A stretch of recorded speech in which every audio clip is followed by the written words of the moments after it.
మీరు అవకాశం ఇస్తే ఈ పరిస్థితి అంతా ఉండదు కదా అని మాట్లాడుకునే వాళ్ళు ఉన్నారు. అవకాశం అంటే ఏం చేయాలి? ఇప్పుడు నేను రాజకీయాల్లోకి యాక్సెప్ట్ చేయాలి అంటే నేను రాజ్యసభ అయ్యాను అయితే నేను లోక్సభ అయ్యాను.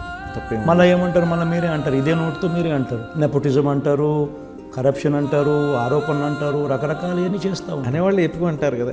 కానీ ఇప్పుడు రోడ్డు మీదకి వచ్చి మైక్ ఇచ్చుకొని మాట్లాడుకునే పరిస్థితి వెళ్ళిపోయింది కదా. ఇప్పుడు గుర్తుపెట్టుకోవాల్సిందంటే రజని, అల్టిమేట్లీ మనం ప్రజా జీవితంలో ఉన్నాం. ప్రజా జీవితంలో ఉన్నప్పుడు కొన్ని ఛాలెంజెస్ వస్తాయి. బట్ మనం తీసుకున్న ప్రిన్సిపల్స్ ఏదైతే ఉన్నాయో, మనం తీసుకున్న లైన్ ఏదైతే ఉంటుందో అది క్యారెక్టర్ డిఫైన్ చేస్తుంది. కష్టాలు వస్తాయి కదా అని చెప్పి ఆ కష్టాలను మనము తప్పించుకునే దానికోసం అప్పటికప్పుడు సొల్యూషన్ కింద, టెంపరీ సొల్యూషన్ కింద మనం చేసేస్తే పాయ కదా అనే ఉద్దేశంతో ఏ రోజు నిర్ణయాలు తీసుకోకూడదు. రేపు పొద్దున నెపోటిజం అనే ఆరోపణలను ఎదుర్కోవాల్సి వస్తుంది, కరప్షన్ అనే ఆరోపణలు ఎదుర్కోవాల్సి వస్తుంది, రకరకాల ఆరోపణలతో రేపు పొద్దున ఇంత కష్టపడి ఈ పార్టీని ఇంతగా బిల్డప్ చేసిన పార్టీని మనమంతకు మనమే తగ్గించే కార్యక్రమం ఎప్పుడూ చేయకూడదు.